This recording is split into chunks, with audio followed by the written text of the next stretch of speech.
Anticipation set upon the body's like pox. Dogs nuzzling at the thighs. Snow, mist. Blood fresh over a split arm. Day outdated. Sunset. A reddened glow cast over the woods. The hoping hearts among them start chattering, relentlessly reaching forwards in time.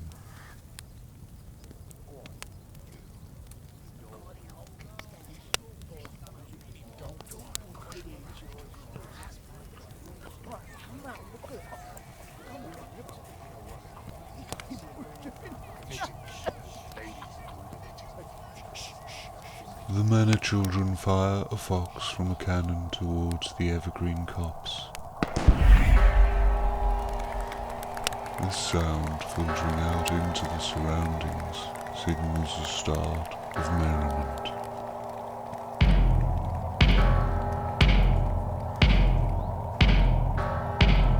Fast asleep where the children lean.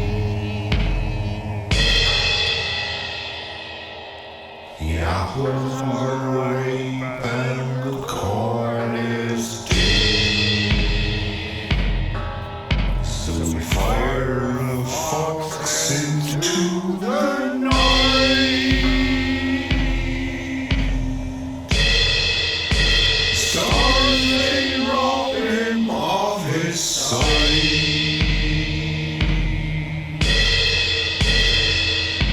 We lay the fox where he doth land. We say thank you, fox, for being our friend. Say no more, lest we might.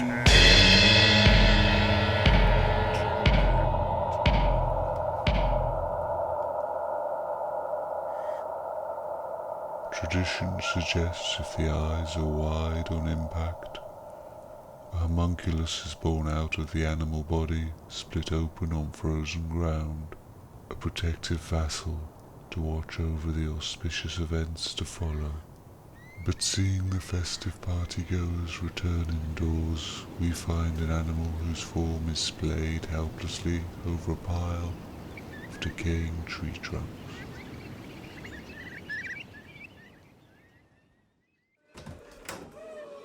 Jeb, I'll go check the fox. What? You look after the kids. Well, you don't need to be doing that. It's going to be a mighty year, I can tell. Oh, I'll check on the same, just to be sure. It won't take long. All right, then, suit yourself.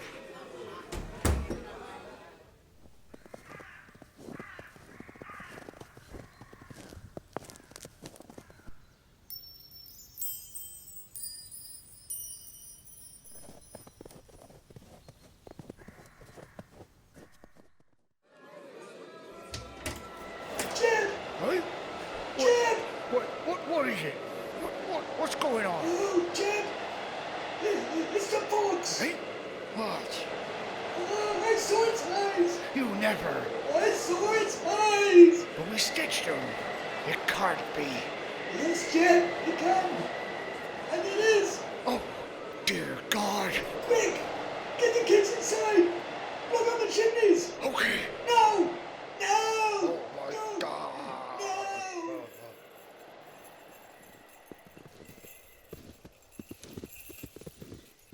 And then a large man approaches out of the night smirk, flushed, bespectacled, bearded, his voluminous lungs bellowing a fine mist. He kneels down beside the fox, first tentatively on one knee and then the other, body heat melting white flakes, cloth drinking up water, the fresh red dye of his onesie soaking out from the knees, carefully gathering the fox in his arms while holding his ear close to the soft wet face in search of breath. He gently carries the sagging, unresponsive animal, wrapping it tenderly, sharing warmth.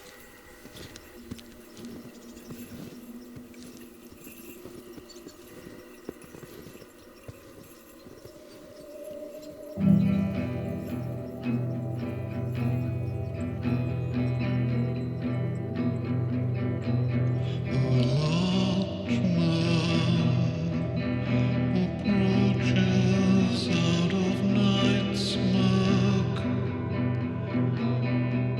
blushed bespectacles bedded, his voluminous lungs mellow fine mist.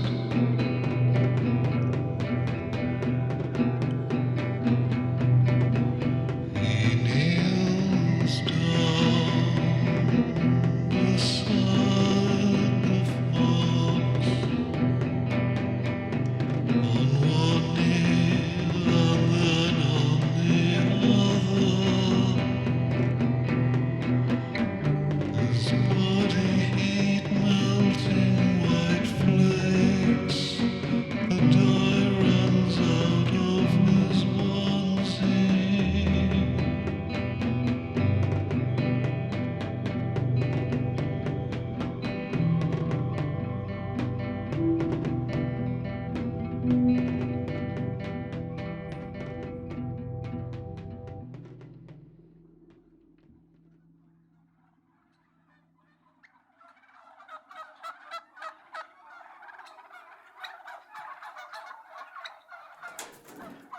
Mr. Matthews, would you mind running through once more the events of the night in question?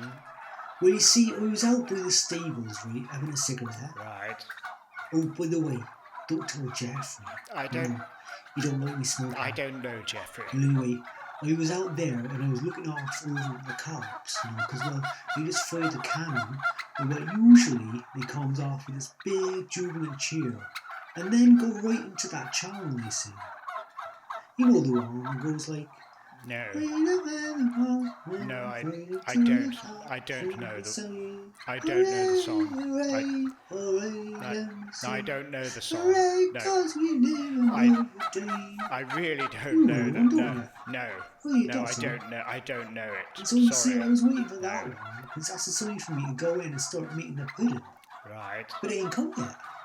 So I was there puffing away, and I saw this thing A what? coming out between the trees. And I thought to myself, hold on, this ain't right. There shouldn't be something coming out there. And so what did this thing look like? Oh, well, that's a good question, that is. Well, it looked a little bit like a deer to begin with. Right. You know, like murky brown with little patches of white on it. And right, it came out, and I saw it going over the fox that had landed there, like, straight on the ground. Oh? And I was like, what was that deer going over to the fox for? And then I realised, no, it wasn't a deer. No, it was a man. What? How did this man appear to you? Boy, he had a big, straggly beard, and a big, dirty face. And his clothes was dirty as sin too. Not even roaming around in the muck for good knows how long. And I see him kneeling down, grabbing a handful of snow, hiding at the fox like he's trying to bury it or something. Well, at this point, I gotta get a second opinion. This ain't right. So I shot back to Stan, who's over at the pump house. Oi! Stan! Stan! Oi! Stan! Oi! Come get out of this! He didn't reply. Well, he never replies. So I go over and grab him and get him to come and see what I'm saying. All the time, pushing him. You know, he's got a big gob on him. But anyway, by the time we got back in view of the cops, well, Ross gone, ain't he? Fox and all. Don't know where they went. Any idea whatsoever? No, not a sausage. And this Stan,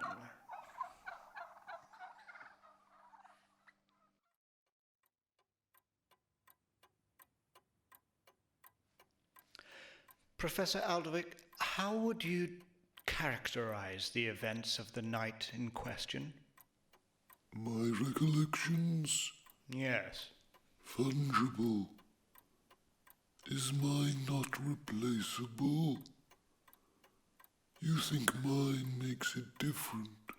Is different because of the words I use to describe it, or it refines what you've already heard from the ones that they use, but they all make the same thing.